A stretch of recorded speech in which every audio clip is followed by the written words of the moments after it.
ഇന്ന് തന്നെ ഡൗൺലോഡ് ചെയ്യൂ. കാണൂ നിങ്ങളുടെ ഫേവറേറ്റ് ഷോസ്. അതവിടെ നിൽക്കട്ടെ. എന്താ മനുവിന്റെ പേരിലുള്ള ഇഷ്യൂ?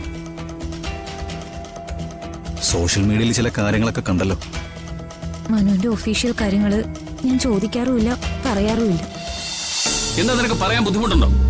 ഇല്ല സർ, ഞാൻ കത്തിയെടുത്തതും പോയതുമെല്ലാം ജീവൻ സാറിന്റെ അടുത്ത് താൻ അങ്ക ഒരു ബിൽഡിങ്ങിൽ താൻ ഞാൻ അവരെ തേടി പോയത്. ആനാ അതുക്കുള്ള ആളുകളിൽ ഇരുന്നത്. അതിനാലെ അപ്പൊ നിങ്ങൾ തമ്മിൽ കണ്ടിട്ടില്ല, നിങ്ങൾ തമ്മിൽ പ്രശ്നങ്ങളൊന്നും ഉണ്ടായിട്ടുമില്ല. പിന്നെ എങ്ങനെ നിന്റെ കയ്യിൽ നിന്ന് കത്തി നഷ്ടപ്പെട്ടത്? എടാ, കള്ളമാണ് നീ പറയുന്നത്. ഇതാരാ നിന്നെ പഠിപ്പിച്ചത്? ജീവനോ അതോ രഘുവേട്ടനോ?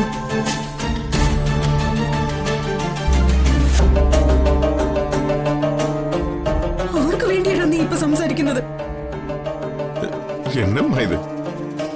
നടന്ന കാര്യങ്ങളെല്ലാം ഞാൻ ചൊല്ലിട്ടെ. ഞാൻ அந்த ബിൽഡിങ്ങിൽ നിന്ന് വെളിയെ വരുമ്പോൾ വെളിയിൽ ഏതോ ഒരാളിരുന്നത്.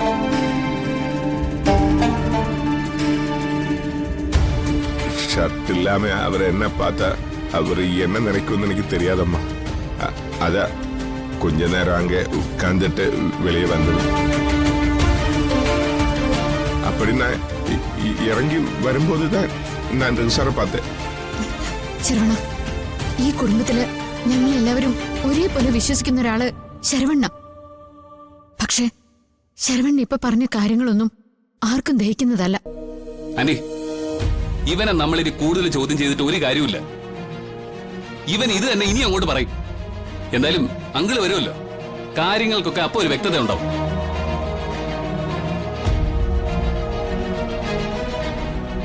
ശരവണ, എന്റെ മോൻ എന്റെ നേരെ ആയുധമെടുത്ത് നീട്ടിയപ്പോ ഞാൻ നോക്കിയത് നിന്നെയാ.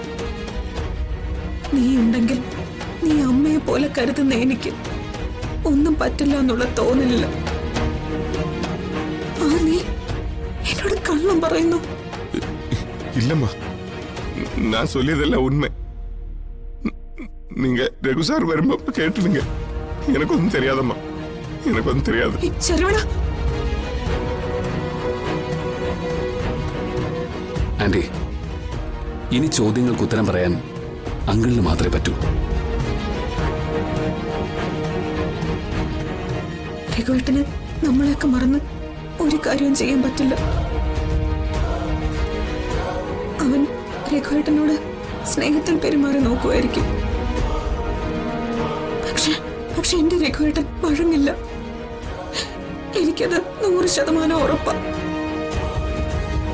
രഘുവേട്ടൻ വരട്ടെ.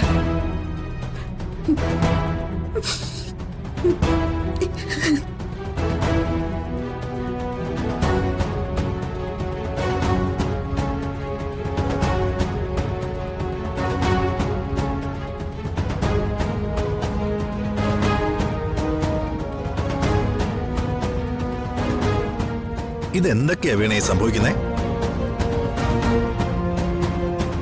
6 മാസം മുമ്പ് പകരം വീട്ടലിനെ കുറിച്ചുള്ള നമ്മുടെ ചോദ്യങ്ങൾക്കൊന്നും മറുപടി പറയാതെ ഇരുട്ടിലേക്ക് ഇറങ്ങിപ്പോയൊരു ജീവനുണ്ട്.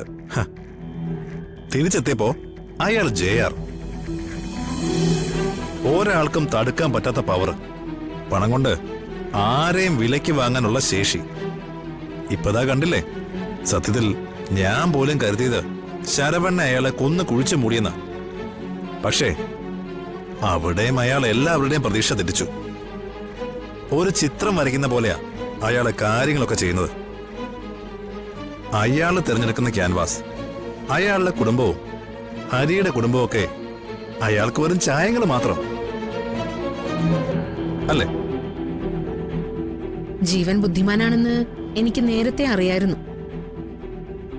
ഒരു കാര്യം തന്റെ വരുതിയിലാക്കിയെടുക്കാൻ ഒരു പ്രത്യേക മിടുക്കുണ്ട് അയാൾക്ക്. പക്ഷേ ഇത് വിശ്വസിക്കാൻ കുറച്ച് ബുദ്ധിമുട്ടുണ്ട്. പ്രത്യേകിച്ച് പാടത്ത് സംഭവിച്ച കാര്യം. അതെങ്ങനെ വിപിൻ ഈ രഘു സാറിനെ ജീവൻ കൂടെ കൂട്ടിക്കൊണ്ടുവന്നത്? എനിക്കറിയില്ല. അവരുടെ ഫാമിലി റിലേഷൻസിനെ കുറിച്ച് എനിക്ക് നന്നായിട്ട് അറിയാം. സുജാത ആന്റിയും അങ്ങേരും തമ്മിലെ വല്ലാത്തൊരിഷ്ടോ. ഇപ്പോഴും അവരൊന്നിച്ചുള്ള ജീവിതം ചെറുപ്പക്കാരെ പോലും കൊതിപ്പിക്കുന്നതാ.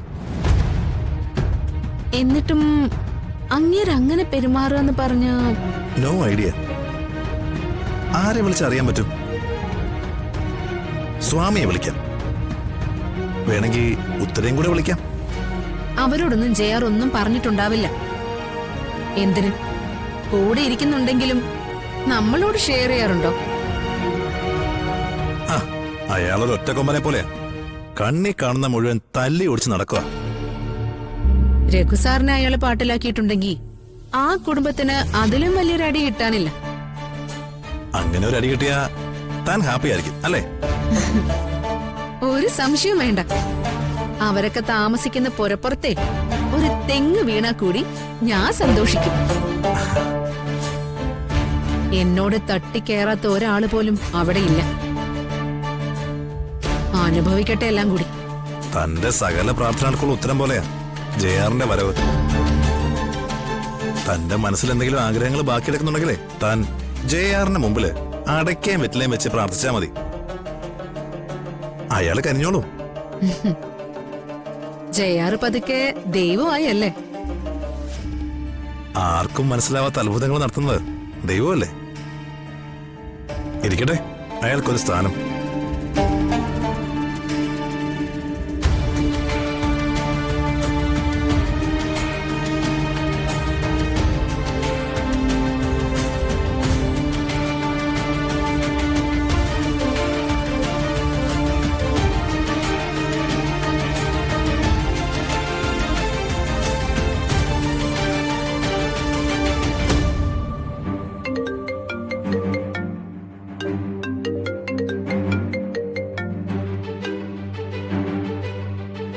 ഹലോ, ജയാറാണ്.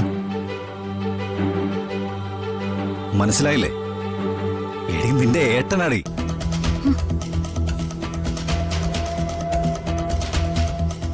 ഹലോ, നീ എന്തൊന്നും മിണ്ടാത്തെ? അല്ല അത് ഏട്ടാ